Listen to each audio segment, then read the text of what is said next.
بسم الله الرحمن الرحيم.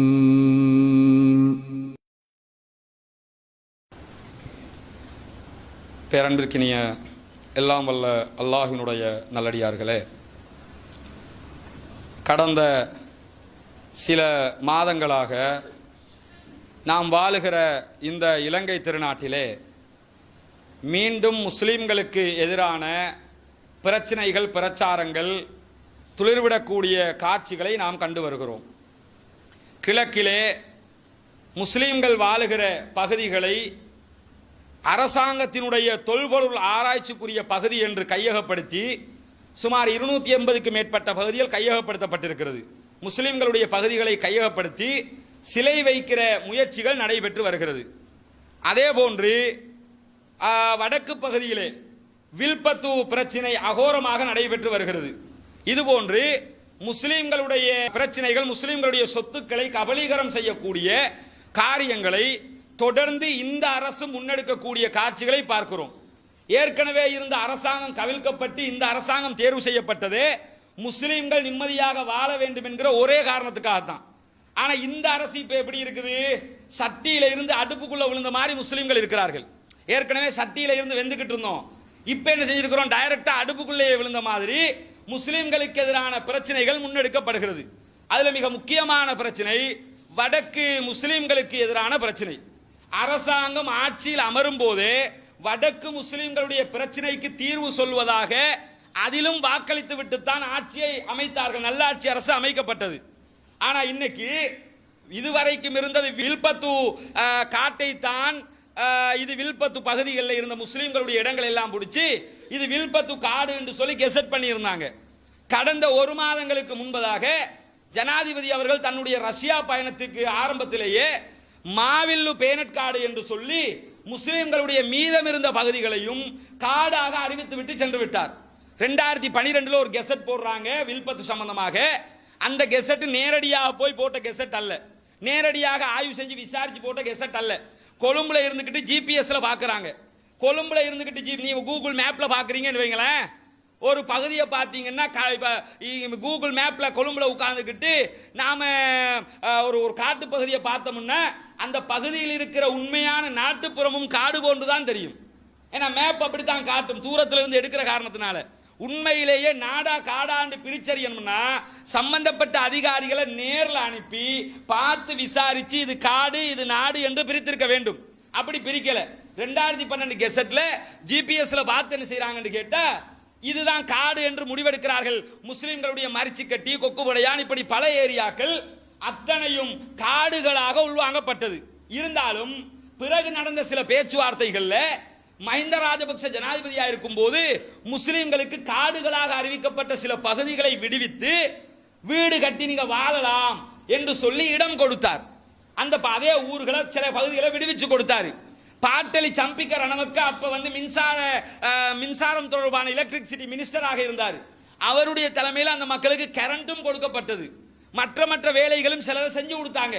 இப்படி எல்லாம் செஞ்சு கொடுத்துட்டு திருப்பி இந்த அரசாங்கம் வந்ததுக்கு பிறகு இல்ல அதெல்லாம் காடு, நீங்க செஞ்சதெல்லாம் தப்பு என்று சொல்லி மீண்டும் காடாக்குற வேலையை செஞ்சு இருந்ததை ஏற்கனவே 2012 சொன்னதே முஸ்லிம்களுடைய இடங்கள் அபகரிக்கப்பட்டு காடாக்கப்பட்டது.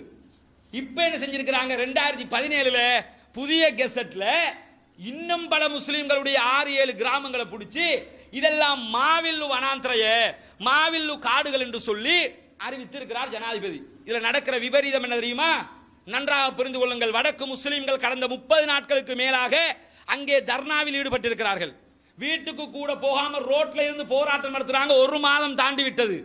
நம்ம எல்லாம் பாப்போம், எதுக்கு 1 மாசமா இங்க உட்கார்ந்துகிட்டு இருக்கிறான்னு யோசிக்கிறோம்ல. வீட்டுக்கு போவதால் 5% அவர்களுக்கு எந்த லாபமும் இல்லை. வீட்டுக்கு போய் ஒன்னும் செய்ய முடியாதவங்க. ஏன் தெரியுமா? இப்ப இருக்கிற வில்பத்து மாவில்லு பேனட் காடு விவகாரத்துல முஸ்லீம்கள் அங்க இருக்கிற குடியேறி இருக்கிற முஸ்லீம்கள் 40% முஸ்லீம்கள் குடியேறி இருக்கிறாங்க. இந்த 40% 100% பாத்தீங்கன்னா 80% முஸ்லீம்கள் அங்கே விவசாயம் செய்யக்கூடிய மக்கள். இலங்கையினுடைய நெல் உற்பத்தியில 6.5% அவங்க தான் நெல்லை உற்பத்தி பண்ணுவாங்க. இலங்கைக்கு நாம எல்லாம் சாப்பிடுற அரிசி இருக்குதே, இந்த அரிசியில 6.5% அரிசியை உண்டாக்குறதே அவங்க தான். இதே நேரத்தில் மீதி 20% மக்கள் அங்க இருக்கக்கூடிய குளத்தில் நன்னீர் மீன்பிடியில் ஈடுபடுவார்கள். இப்ப மாவில்லு பேரட்காடு என்று அறிவித்த புதிய கெசட்ல 6 குளங்கள் காடாக அறிவிக்கப்பட்டிருக்கிறது. அந்த பகுதியில் இருந்த 6 குளத்தை காடு என்று அறிவிச்சிருக்கிறாங்க. இந்த 6 குளத்தில் இருந்துதான் அவர்களுக்கு விவசாயம் செய்வதற்கு தண்ணீர் வரும். இதுக்கு பிறகு தண்ணீர் எடுக்க முடியாது. காட்டில் இருக்கிற குளத்தை யாரும் எதற்கும் பயன்படுத்த முடியாது. ஆகவே அங்க இருக்கிற முஸ்லிம்களுக்கு விவசாயம் செய்ய முடியாது. இரண்டாவது என்ன, அந்த குளத்துல அவங்க மீன் பிடிப்பாங்க. இதுக்கு பிறகு மீன் பிடிக்கிறோம் என்று நன்னீர் மீன் பிடிக்காத குளத்துக்குள் இறங்கினால் தண்டனை விதிக்கப்படும். அரசாங்கத்தினுடைய வனப்பிரதேசத்துக்குள்ளே அத்துமீறி நுழைஞ்சா மீன் பிடிக்கவோ விவசாயம் பண்ணவோ ஆடு மேய்க்கவோ எது செய்யவோ நுழைஞ்சாங்கன்னா தண்டனை விதிக்கப்படும். மொத்தத்தில் இலங்கையில் ஒரு சோமாலியாவை இந்த அரசு உண்டாக்கி இருக்கிறது. அந்த மக்களுக்கு மீன் பிடிக்க முடியாது, ஆடு மாடு மேய்க்க முடியாது, அந்த மக்களுக்கு விவசாயம் பண்ண முடியாது. இது எல்லாத்தையும் பண்ணிட்டு நாங்கள் தான் நல்லாட்சி, உங்களுக்கு நாங்கள் சந்தர்ப்பம் வழங்கி இருக்கிறோம் என்று சொன்னால் ஏற்றுக்கொள்ள முடியுமா? ஒரு வாதத்துக்கு முஸ்லிம்கள் காடழித்து இடம் பிடித்திருந்தால் நீங்கள் முஸ்லிம்களுடைய இடத்தை கைப்பற்றுகிறீர்கள், பிரச்சனை இல்லை என்று சொல்லலாம். ஆனா இலங்கையில் பல வனங்கள் இருக்கிறது. சிங்கராஜ வனத்துக்கு போய் பாருங்க. சிங்கராஜ காட்டுக்குள்ள டங்கா கம என்று சொல்லி ஒரு ஊர் இருக்குது. சிங்கள மக்கள் பெரும்பான்மையாக வாழக்கூடிய ஒரு கிராமம். ஆனா அதை காடு என்று சொல்லி இந்த அரசு அறிவிக்கல. காட்டுக்குள்ள இருக்குது கிராமம், ஆனா அதை நாடுங்கிறாங்க. அது மட்டுமல்ல, இந்த தம்புள்ள ஏரியாவில் இருக்கக்கூடிய அந்த பகுதி காடுகளுக்கு போய் பார்த்தீங்கன்னா நடு காட்டால பயணிக்க அபரண காட்டால பயணிக்கிறோமே, எத்தனையோ சிங்கள வீடுகள் சிங்கள கிராமங்கள் இருக்கிறது. இதையெல்லாம் காடு என்று அறிவித்து வெளியேற்றினார்களா? அறிவித்து வெளியேற்றல. அதே மாதிரி பார்த்தீங்கன்னு சொன்னா இதே வில்பத்து காட்டுக்குள்ள 2 வருடங்களுக்கு முன்பதாக ஜமாத்து சார்பில் நாம போனோம். இப்ப புத்தளத்தில் இருந்து மன்னார் நோக்கி காட்டுக்குள்ளால போகக்கூடிய பொருள் ரோட், அந்த ரோட்ல போனீங்கன்னா சரியாக நடு காட்டுக்குள் பூக்குளம் என்ற ஒரு கிராமம் இருக்கிறது, மீன்பிடி கிராமம். அங்கே ஸ்கூல் இருக்குது, சர்ச் இருக்குது, கிட்டத்தட்ட 300 குடும்பங்கள் அங்கே வாழுகிறார்கள். கிராம சேவகர் போய் வருகிறார், மற்ற அனைத்து அரச உதவிகளும் கிடைக்கிறது. நடு காட்டுக்குள்ள காடழிச்சு ஸ்கூல் கட்டி இருக்கிறான், வீடு கட்டி இருக்கிறான், சர்ச் கட்டி இருக்கிறான். இதை யாராவது காடு என்று சொன்னாங்களா? இந்த மக்களை வெளியேறணும் சொன்னாங்களா? இந்த மக்களை வெளியேற்றி காட்டை பாதுகாக்க போனாங்களா? நாம போற நேரத்திலே பெரிய பெரிய யானை எல்லாம் முன்னாடி போய்கிட்டு இருக்குது. யானைகள் நடமாடுகிற விதமாக இருந்தால் விலங்கினங்களுக்கு தீங்கு விளைவிக்கக்கூடிய இடத்துல பாதை கூட அமைக்க கூடாது. எந்த ரூல் படி இவங்களை உள்ள விட்டீங்க? அப்ப முஸ்லிம்களை தவிர்த்து யாரு அங்க குடியேறினாலும் பிரச்சனை இல்லை, முஸ்லிம்கள் குடியேறினால் தான் பிரச்சனை. இரண்டாவது, இந்த பூக்குளம் கிராமம் இருப்பது வில்பத்து நடுக்காட்டுக்குள்ள. வில்பத்து நடுக்காட்டுக்குள்ள இருக்கிற கிராமம் பிரதேசிய சபை என்கிற அடிப்படையில் புத்தளம் வண்ணாத்தி பிரதேச சபைக்கு சொந்தமாக்கப்பட்டிருக்கிறது. அது எப்படி நீங்க மூக்க அப்படி தலையை சுத்தி மூக்க தொட்டு இருக்கிறீங்க?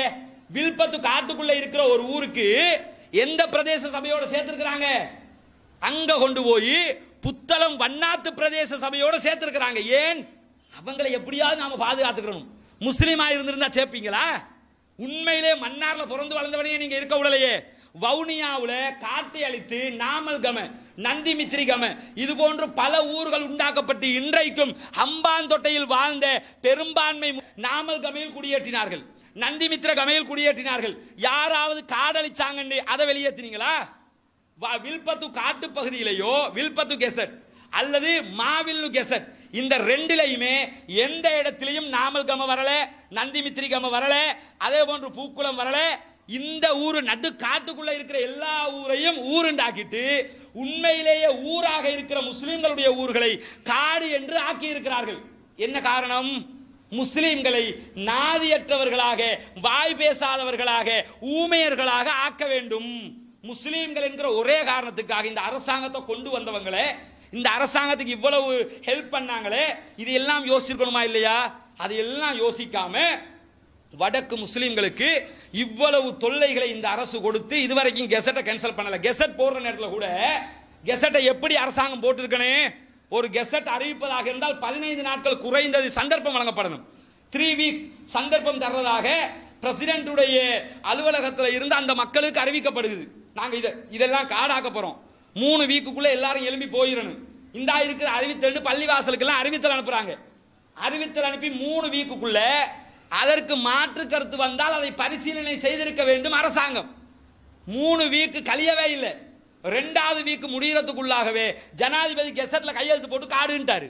நான் என்ன கேட்கிறேன்னு கேட்டா சட்டப்படி கூட நீங்க செய்யல, இதை கேபினெட்ல போடல, போட்டு செஞ்சிருக்க வேண்டிய ஒரு விஷயம். என்ன காரணம்? முஸ்லிம்களை மீண்டும் மடையர்களாக்கும் விதமாக இது போன்ற காரியங்கள் இந்த அரசு ஈடுபட்டுக் கொண்டிருக்கிறது. வில்பத்து பகுதியில் குடியேறிய முஸ்லிம்கள் யாரும் காடழித்தவர்கள் அல்ல. அவர்களுடைய சொந்த கிராமம், அவர்களுக்கு காணி உறுதிகள் இருக்கிறது, அங்கே வாழ்ந்ததற்கான அடையாளம் இருக்கிறது, அவர்களுடைய identity card, national identity card இருக்கிறது, அவர்கள் அந்த பகுதியை சேர்ந்தவர் என்பதற்கான பூரண ஆதாரங்கள் அவர்களுக்கு இருக்கிறது. ஆகவே முஸ்லிம்கள் என்கிற ஓர பார்வை காரணமாக மீண்டும் ஒரு சோமாலியாவை வடக்கு மாகாணத்தில் உண்டாக்கி விடாமல் முஸ்லிம்களுக்கான விடிவை இந்த அரசு பெற்றுக் கொடுக்க வேண்டும். தமிழ் மக்கள் போராட்டம் என்று இறங்கிட்டாங்க வைங்க, அரசாங்கம் வேக வேகமாக அவர்களுக்கு எல்லாம் செய்து கொடுக்கிறது. ஒரு பெரும்பான்மை மக்கள் போராட்டம் என்று இறங்கினா அவங்களுக்கு எல்லாம் செய்து கொடுக்கிறது. ஆனா இன்னைக்கு 30 நாட்களாக நடுத்தருவில் உட்கார்ந்துகிட்டு ஆண்கள், பெண்கள், குழந்தைகள், மாணவர்கள் என்று அத்தனை பேரும் அங்கே இருந்து கொண்டிருக்கிறார்கள். அரசு இதை உடனே கவனத்தில் கொண்டு மாவில்லு பேனட்காடு விவகாரத்தில் போடப்பட்ட கெசட்டும் கேன்சல் செய்யப்பட வேண்டும். அதே போன்று வில்பத்து உள்ள முஸ்லிம்களுடைய இடங்கள் அபகரிக்கப்பட்ட பகுதிகளும் அரசு சார்பில் உண்மையில் கேன்சல் பண்ணப்பட்டு முஸ்லிம்களுக்குரிய இடங்கள் கொடுக்கப்பட வேண்டும். காரணம் என்ன தெரியுமா? யுத்தம் நடந்த நேரத்தில் இந்த அரசுக்கு ஆதரவாக இருந்து யுத்தத்திற்கு பெரும் பங்காற்றியவர்கள் முஸ்லிம்கள். அன்னைக்கே எல்டிடி வெளியேற்ற நேரத்தில் நாங்க உங்களோட நிக்க போறோம், எல்டிடிக்கு சாதகமாக முஸ்லிம்கள் நின்றிருந்தால் இன்றைக்கு இந்த யுத்தம் முடிவுக்கு வந்திருக்காது. ஆகவே அரசுக்கு அனைத்து விதங்களிலும் ஒத்துழைப்பு வழங்கிய முஸ்லிம்களுக்கு அரசும் ஒத்துழைப்பு வழங்க வேண்டும் என்று கேட்டு முடித்துக் கொள்கிறேன். வாஹர் தவான் அல்ஹம்துலில்லாஹி ரப்பில் ஆலமீன். அஸ்ஸலாமு அலைக்கும். அல்லாஹ்